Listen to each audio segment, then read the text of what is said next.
వేరే మనకి ఈరోజు ఆంధ్రప్రదేశ్ రాష్ట్రానికి సంబంధించి కాంట్రాక్ట్ అవుట్సోర్సింగ్ జాబ్స్ సంబంధించి ఇంకో డిస్టిక్ నుంచి నోటిఫికేషన్ అయితే రిలీజ్ అవ్వడం జరిగింది. ఇది వచ్చేవాటికి కృష్ణా డిస్టిక్ మచిలీపట్నం అన్నమాట.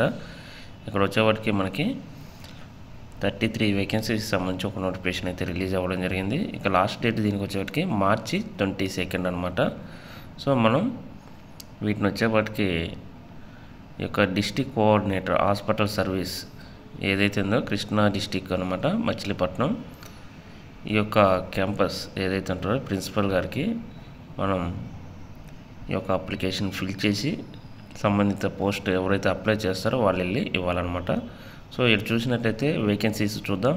బయోమెడికల్ ఇంజనీర్ కానివ్వండి, రేడియోగ్రాఫర్, ల్యాబ్ టెక్నీషియన్, ఆడియోమెట్రీషియన్, అదేవిధంగా కౌన్సిలర్ కానీ, plumber, OT assistant, medical record assistant, GDA or MNO or FNO అనమాట, ఆఫీస్ సబార్డినేట్. మొత్తం వచ్చేవాటికి 33 వేకెన్సీస్ ఉన్నాయన్నమాట.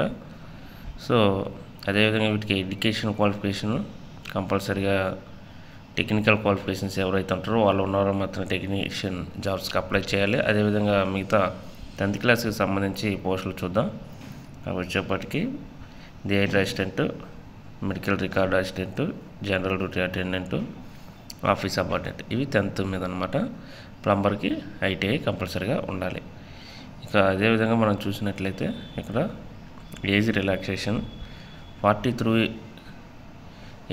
ఇయర్స్ నుంచి 42 ఇయర్స్ వరకు అనమాట ప్రతి ఒక్కరు కూడా. ఇక రిజర్వేషన్ క్యాండిడేట్స్కి 5 ఇయర్స్ వరకు, ఫిజికల్లీ హ్యాండిక్యాప్డ్ పర్సన్స్ ఎవరైతే వాళ్ళకి 10 ఇయర్స్ వరకు ఏజ్ రిలాక్సేషన్ ఉంటుంది. ఇక్కడ అప్లికేషన్ ఫీజు చూసుకున్నట్లయితే మనం హాస్పిటల్ సర్వీస్ కృష్ణా మచిలీపట్నం అనమాట. దీని మీద డీడీ తీయాలి. ఓసీ క్యాండిడేట్స్ 500, ఇక ఈడబ్ల్యూఎస్, ఎస్సీ, ఎస్టీ, బీసీ క్యాండిడేట్స్కి 300, ఫిజికల్ ఛాలెంజ్ పర్సన్స్కి ఎటువంటి ఫీజు అయితే లేదనమాట.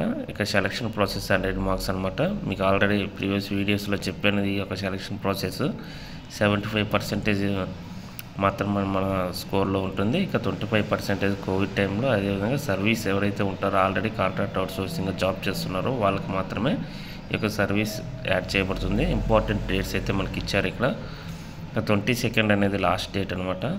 సో ప్రతి ఒక్కరు కూడా నోటిఫికేషన్ క్లియర్గా చూసి అప్లికేషన్ అనేది ఫిల్ చేసి మనం ఇవ్వాలి.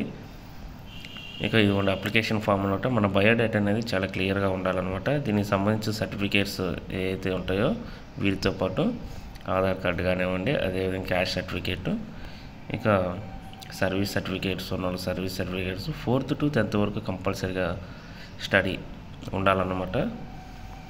ఇవన్నీ ఫిల్ చేసేసి డిక్లరేషన్ మిస్ అయ్యాను ఇవి కంప్లీట్గా ఫిల్ చేసిన తర్వాత మాత్రమే వాళ్ళకి ఇవ్వాలన్నమాట. సర్వీస్ ఉన్న వాళ్ళు సర్వీస్ కూడా ఇవన్నీ ఫిల్ చేసి ఈ యొక్క ఎక్స్పీరియన్స్ సర్టిఫికేట్స్ ఆ ఫార్మెట్లో తెచ్చుకోవాలంటూ కూడా ఇవి ఇచ్చారనమాట.